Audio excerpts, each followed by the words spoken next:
ને તમારા માટે હોય, તમને જે જોઈએ છે એ બધું એને મળો. આવી 6 મહિના સુધી તમે જો પ્રયોગ કરી જોશો તો ચોક્કસ તમને એમાંથી કંઈક રિઝલ્ટ મળશે. ક્ષમાપનામાં ચંડ પ્રદ્યોત અને ઉદાઈ રાજા, આ બંને આમ જુઓ તો સાડુ ભાઈઓ છે, પણ યુદ્ધે ચડ્યા હતા.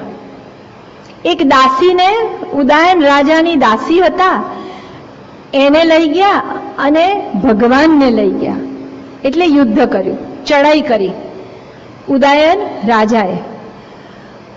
ચંડ પ્રદ્યોતે ન દાસી પાછી આપું ન ભગવાન પાછા આપું, લડ્યો પણ હારી ગયો, એટલે એને કેદ કર્યો. કેદ કરીને બંને જણા પાછા આવી રહ્યા છે પોતાના રાજધાનીમાં. એવા સમયે સંવત્સરીનો દિવસ આવ્યો. પડાવમાં સંવત્સરીનો દિવસ આવ્યો. સંવત્સરીના દિવસે રસોઈયાને કહ્યું કે આજે મારે ઉપવાસ છે. કોને કહ્યું? રાજા ઉદયને. એટલે તું રસોઈ માટે કોને પૂછવા જા? ચંડ પ્રદ્યોતને, કે એમને જે ખાવું હોય તે બનાવી આપ. રસોઈયો પૂછવા આવ્યો. ચંડ પ્રદ્યોતને થયું કે આજે હું એકલો જમવાનો છું, એટલે કદાચ વિષ પ્રયોગ થશે, માટે આજે હું પણ ઉપવાસ કરી લઉં. આજે ખાવામાં સલામતી નથી જણાતી, માટે શું કર્યું? વિષ પ્રયોગ ના બચવા માટે પોતે પણ ઉપવાસ કર્યો. જેવું ઉદયન રાજાને આને પણ આજે ઉપવાસ છે, તો હવે સાધર્મિકને આજે તો ગાંઠ છોડવી જ પડે. અને એના ઉપર અહીંયા આગળ એને લખાવેલું શું, એક પેલું લખે ને ટટુસ, એવું અહીંયા છુંદડું લખાવેલું, મમ દાસી પતિ, મારા દાસીનો પતિ છે. પોતાની દાસી ઉપાડી ગયો હતો ને, તો મમ દાસી પતિ એવું અહીંયા લખાવેલું. હવે એને કેદમાંથી છોડે છે, ભેટે છે, અને અહીંયા સોનાનો પછી પટ્ટો કર્યો પેલું ભૂસવા માટે, અને પરસ્પર ક્ષમાપના કરે છે. આવા ખોટા ઉપવાસથી પણ, ખોટો જ કહેવાય ને, શુદ્ધ આશય તો નહોતો, એવા ઉપવાસના કારણે પણ શું થયું? એનું કલ્યાણ થઈ ગયું, એના પ્રાણ બચી ગયા, કેદખાનામાંથી પોતે છૂટી ગયા. તો આવા પર્વના દિવસે આપણે પણ આ ક્ષમાપના, આ ખરેખર તો ક્ષમાપનાનું જ પર્વ કહેવાય છે. આ ક્ષમાપનાનું જ પર્વ કહેવાય છે. બીજા બધા કર્તવ્યો તો સાઈડ પર છે, બાકી ખરેખર તો આ શેનું છે? કારણ કે ક્ષમા માંગવાની છે સંવત્સરી પ્રતિક્રમણમાં, અને 1 વર્ષની ઉપરની મર્યાદા થઈ જાય. આ તમને બધાને ખબર છે, આ વાતનું જરાક ધ્યાન આપીને સાંભળજો. ધી ઇમ્પોર્ટન્સ ઓફ સંવત્સરી પ્રતિક્રમણ. આપણે ત્યાં એક ટાઈમ બાર થાય છે, પાપની શુદ્ધિનું એક ટાઈમ સેટ કરેલો છે.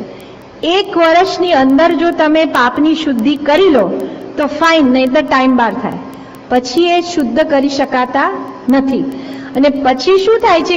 આત્મામાં એ ડાઘ કાયમી રહી જાય. કોઈ ચાનો ડાઘ હોય ને તરત ન ધોવામાં આવે તો શું થાય? that stain stays with you. એવી જ રીતે આ અનંતાનુબંધી થઈ જાય છે. એ જે ગાંઠ બાંધેલી છે એ પછી છોડી શકાતી નથી. માટે 1 વર્ષની અંદર આપણે જે કોઈ પણ પાપ કરેલા છે એની શુદ્ધિ માટેના આપણે આ અવસર આવી રહ્યો છે સંવત્સરીનો. ત્રીજું કર્તવ્ય છે આપણું સાધર્મિક ભક્તિ. સવા સોમચંદ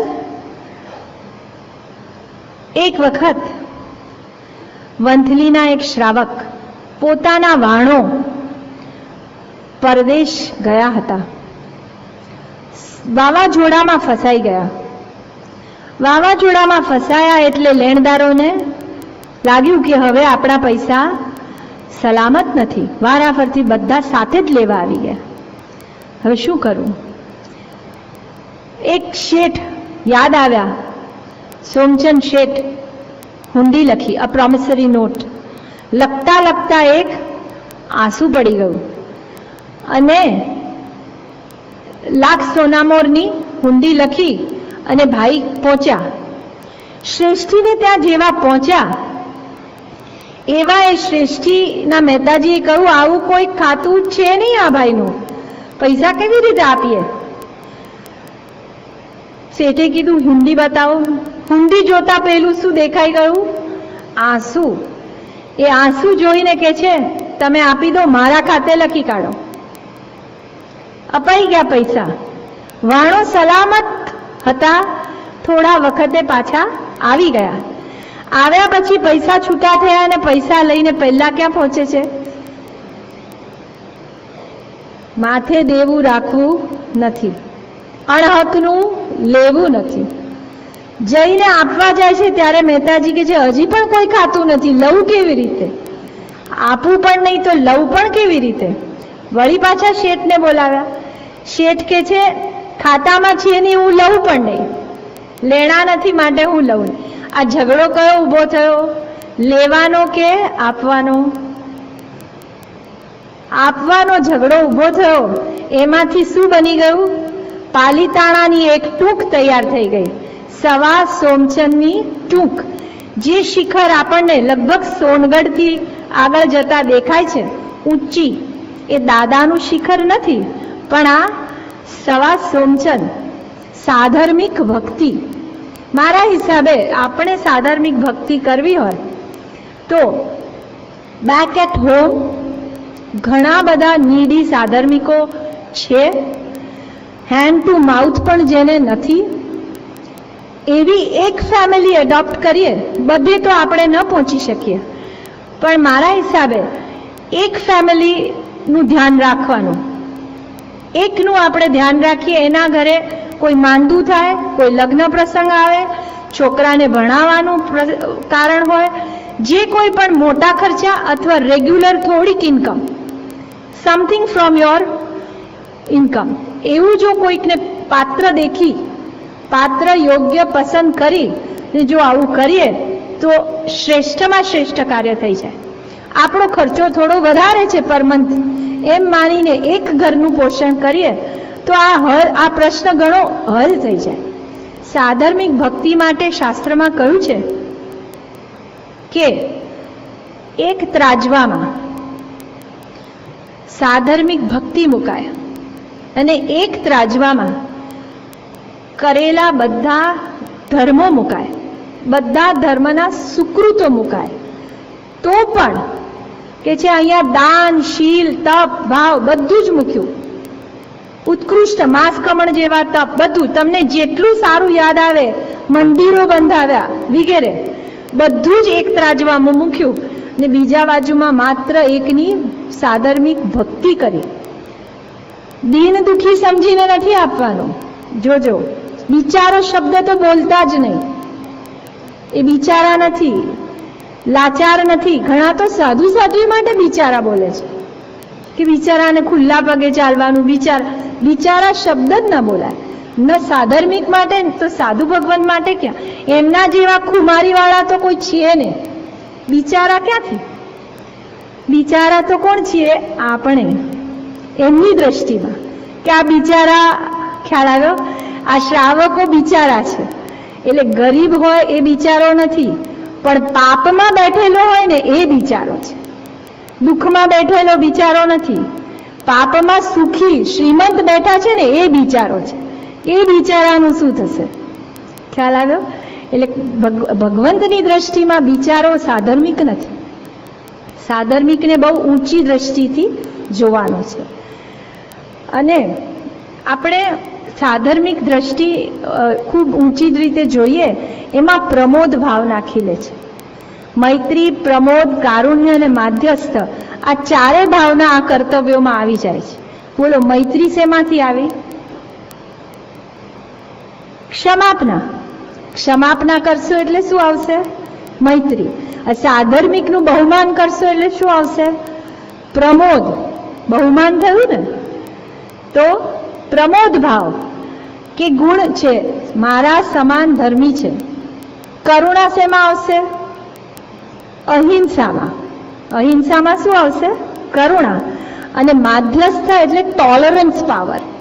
એ શેમાંથી આવશે? તપમાંથી. ટોલરેટ કરવું પડે ને.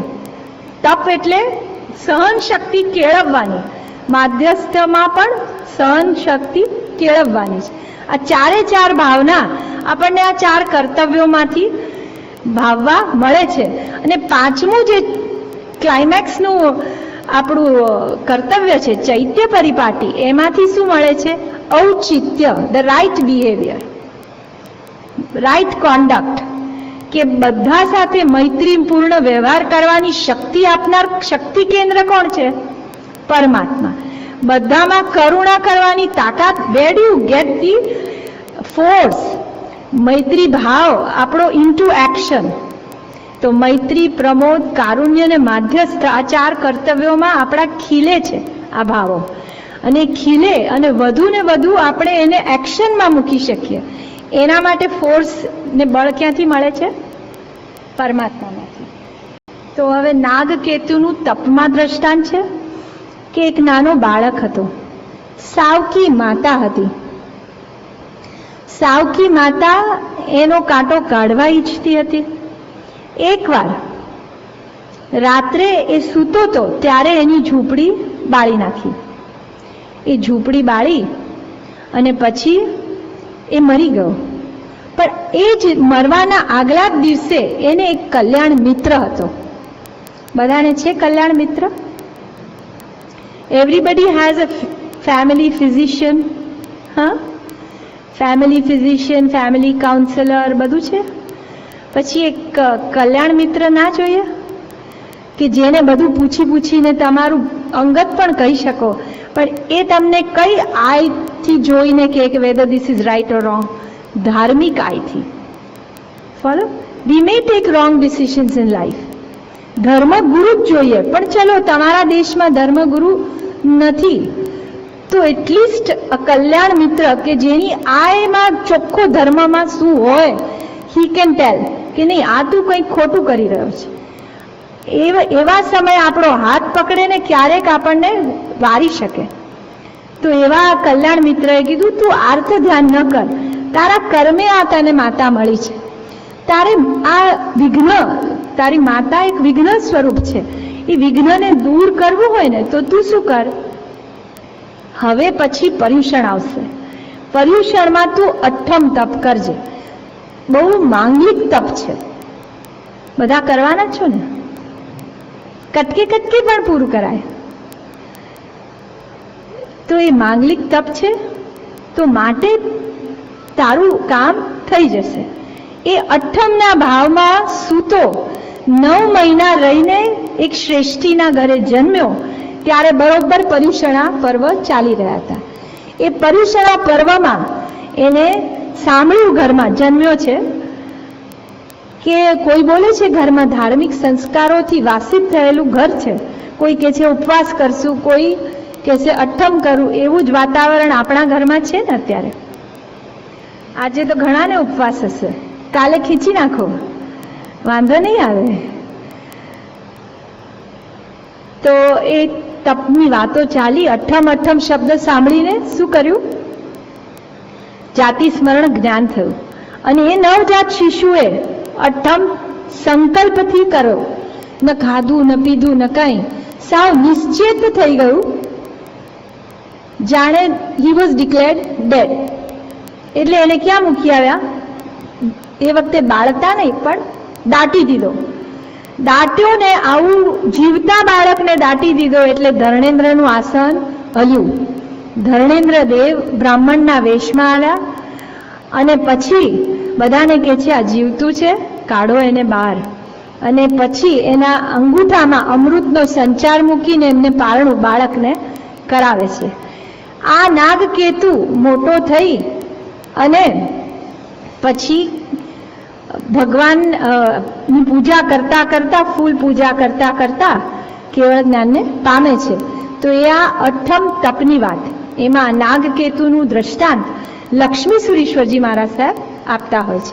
આ બધા શાસ્ત્રીય દ્રષ્ટાંતો હોય છે અને એ 5 કર્તવ્યો તેમજ 5 દ્રષ્ટાંત વર્ષો વર્ષ આના જ દ્રષ્ટાંત વાંચવાના હોય છે, સો દેટ ઇટ હેમર્સ.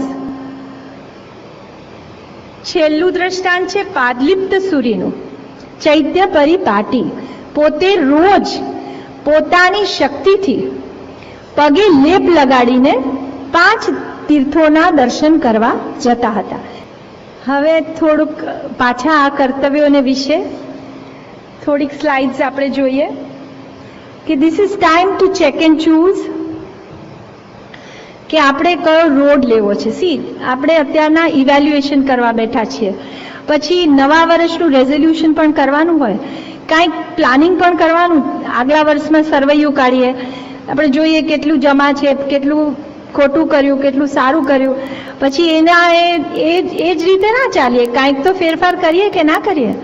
ધંધામાં એમ થાય કે ઓ આ વખતે બહુ બરકત નથી, some new policy decisions need to be taken, કરીએ કે ના કરીએ કે ભાઈ હવે કાંઈક નવું કરવું પડશે, નહીતર આમનું આમ નહીં ચાલે. તો ધીસ ઇઝ ધ ટાઈમ કે આપણે આમાંથી નોન વાયલન્સ તરફ એક ડગલું, 1 સ્ટેપ ફોરવર્ડ, એવું શું કરવા માંગીએ છીએ. Each one has to resolve for himself. દરેકે પોતે વિચારવું.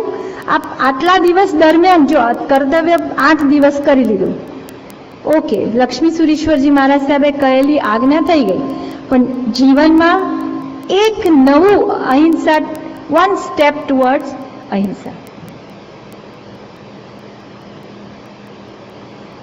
અહીંયા આપણને એક ચોઇસ છે, test of life, choose 1. Okay, પહેલું છે કે fully enjoy the pleasures of all senses at the cost of other living things. એમાં ટીક કરશું? નહીં કરીએ. શ્રાવક ના કરે. શ્રાવક શું કે છે? નહીં. સેકન્ડમાં કે છે લિમિટ કરીએ. આ એન્જોયમેન્ટને શું કરીએ? લિમિટ કરીએ. એમાં શ્રાવક ટીક કરશે? યસ, યસ, લિમિટ તો કરશે ને તો જ શ્રાવક કહેવાશે. અને ગીવ અપ ધ પ્લેઝર્સ એ કોણ કરશે? સાધુ. સાધુ ભગવાન છેલ્લામાં ટીક કરશે, પણ મેક શ્યોર આપણે પહેલામાં નથી. મેક શ્યોર કે આપણે પહેલામાં નથી. લિમિટ તો કરીએ જ. જે સેન્સીસ ઓફ પ્લેઝર્સને શું કહેવાય છે? વિષયો. વિષયો કહેવાય છે. વિષયો કેવા છે? વિષ જેવા. તો એ વિષ જેવા છે, એમાંથી જ કષાય ઊભા થાય છે. કષાયની જનની કોણ છે? વિષયો છે. તો વિષયો ઉપર છે ને, સી, કષાયો are very difficult to tackle with. વિષયો એને તમે ટેકલ કરી શકો. એક વસ્તુ ભાણામાંથી ઓછી કરવી ઇઝી કે નહીં? Very easy. પણ કષાયમાંથી અહીંયાથી મને જેલસી બહુ છે, કાઢીને બહાર મૂકી દો, થાય? કશાયો ક્રોધ કાઢીને મૂકી દેવો, માન કાઢીને મૂકવું, મને કોઈ પ્રશંસા કરે ને મને ગમી જાય, એ ન ગમાડવી. Is that easy? તો એ બધું કશાયોને ટેકલ કરવું બહુ જ અઘરું છે. The easy way out is વિષયો, ધ 5 સેન્સીસ ના પ્લેઝર્સ. માટે ઇઝી પ્રોબ્લેમ ટેકલ કરવાનો. ફોલો. આપણે કહીએ ઘણા ઊંચી વાતો કરે, કશાયોને જ કાઢવાના છે ને, રાગ દ્વેષને જીતવાના છે ને, એમાં કંદમૂળ ખાધું તો શું ને, કદાચ મીઠાઈ ત્યાગ કરી તો શું ને, ઘી બંધ કર્યું તો શું. પણ આ જે માણસ કંદમૂળ નથી ત્યાગ કરી શકતો, એ સંસારનું કંદમૂળ કશાય છે. ખબર છે? કંદ means the root. The root. જે કંદમૂળ ત્યાગ નથી કરી શકતો, અને પછી એ સંસારનું રૂટ કોણ છે? કશાય. તો એ કશાય કાઢવા માટે એ સમર્થ થઈ શકશે? કંદમૂળનો ત્યાગ ઇઝ ઇઝી, પણ જેને કરવું નથી એ શું કે આનું કરવાની જરૂર નથી. જરૂર છે નહીં છે, પેલું કંદમૂળ કાઢવાની જરૂર છે. કયું? સંસારનું કંદમૂળ કાઢવાની જરૂર છે.